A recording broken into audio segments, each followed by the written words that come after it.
Hello people, you're watching daily soap gossip और आज हम बात करेंगे समय रैना के बारे में, who went from chaos to silence।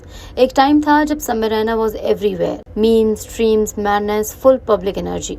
लेकिन आज no more loud reels, no more random comedy। There has been lot of controversies जिनमें समय रैना रह चुके हैं, लेकिन this time, as he said, it was too much to handle। So he has moved to foreign country which is Canada, जहाँ वो एक अलग ही लाइफ जी रहे हैं। The videos that are surfacing are actually showing how much different he has become। The older clean shaved look with the white smile that never faded has turned into this, जैसे कि आप देख ही सकते हैं। Question इसकी क्या latent controversy ने समय रैना को साइलेंस में पुश कर दिया। समय रैना जिन्होंने इंटरनेट पर कॉमेडी और केओस का नया टेम्पलेट सेट किया, आज वो ही समय दुनिया से दूर किसी और कंट्री में शांत सी जिंदगी जी रहे हैं, ऐसा लग रहा है। इट सीम्स लाइक जिस बंदे ने सबको हंसाया उसके अंदर का हैप्पी वर्जन खुद खो गया है। अब इसी I am not justifying anything that happened in Latent. In this video specifically focusing on Samay Raina after Latent. Stand up से स्ट्रीमिंग तक समय रैना ने लॉकडाउन में एक पूरी जनरेशन को कंटेंट का एक नया मीनिंग दिया। Random chess collabs, 4am streams, OTT tier meme energy, everyone said वो बंदा रिलेटेबल है, रॉ है और सबसे इम्पोर्टेंट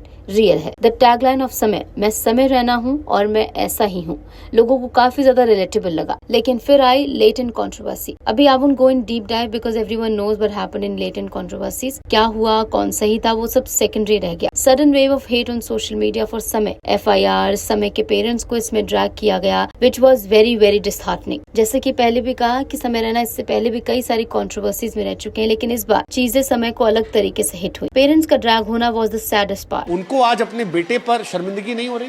समय ने कुछ अनाउंस नहीं किया, बस क्वाइटली देश छोड़ दिया। हालांकि प्रोसीडिंग्स अभी चल रही हैं, लेकिन is nowhere to be seen on his social media. And Samay के एक दोस्त ने ये भी बताया था कि आफ्टर लेटेंट कंट्रोवर्सी, जब समय फॉरेन कंट्रीज में अपना शो कर रहे थे तो उनकी आंखों में that charm was missing. He was actually very depressed. इसलिए करंटली समय अगर नजर आ रहे हैं तो वो कहीं कनाडा, कहीं यूरोप और कहीं मिनिमलिस्टिक ब्लॉग्स में, लेकिन अपने सोशल मीडिया से वो टोटली वैनिश्ड है। एंड वो एनर्जी, वो लाउड, वो लवेबल समय कहीं नहीं है। अब रील्स नहीं, रैंट्स नहीं, चेस भी नहीं, बस साइलेंस। समय रैना इंट्रोवर्ट पहले भी थे, पर अब वो सोशल मीडिया से इमोशनली इनविजिबल लगते हैं। क्या ये सिर्फ एक फेज है या हमने उसके असली वर्जन को परमानेंटली लूज कर दिया है? नो डाउट समय को इंटरनेट ने सेलिब्रिटी बनाया, लेकिन क्या अब इसी सोशल मीडिया ने उनके चेयरफुल ह्यूमन साइड को भी क्रश कर दिया है? Not every creator needs to justify their silence. हर बार कैमरा के सामने स्माइल दिखाना ऑब्लिगेशन नहीं होता। शायद समय रैना अब भी फनी है, लेकिन अब उन्हें दुनिया को प्रूव करने का मन नहीं है, और maybe that's okay, because maybe the funniest people are the ones we hurt the most. Samay के जैसे क्रिएटर्स के लिए सब कुछ सिर्फ मस्ती नहीं होती। जब कैमरा ऑफ होता है तब भी एक्सपेक्टेशंस हमेशा ऑन रहती हैं। एक टाइम पर वो हर प्लेटफॉर्म पर एक्टिव थे, पर जब ट्रोलिंग, जजमेंट और कैंसिलेशन आई तो सिर्फ करियर नहीं, मेंटल हेल्थ भी हिट हुआ। उन्होंने पहले भी बोला था, मैं ओवर थिंकर हूँ और जब सब कुछ हो रहा होता है तो मैं चुप हो जाता हूँ। And that exactly what happened and happening. वो चुप हो गए हैं। The hypocrisy here is society wants raw creator, पर अपने हिसाब से लिमिट्स आगे पीछे सोसाइटी करती है, जिसके चलते क्योस क्रिएट होता है। फॉर एग्जाम्पल, जिन जोक्स पर people used to giggle, controversy के बाद उन्हीं जोक्स की वजह से समय कोर्ट में ड्रैग हुए। समय ने कभी कहा नहीं कि हम क्विटिंग, लेकिन ऑनलाइन एब्सेंस से ऐसा लगा that he is quitting. And most importantly, if this isn't reflection of how cruel digital fame can be, then what is? And maybe इसीलिए जब उसने साइलेंस चूज किया तो कुछ लॉयल फैंस समझ गए कि may be he is not missing, he is just healing. अब इस पर आप क्या कुछ सोचते हैं, हमें कमेंट सेक्शन में जरूर बताएं। Bye bye.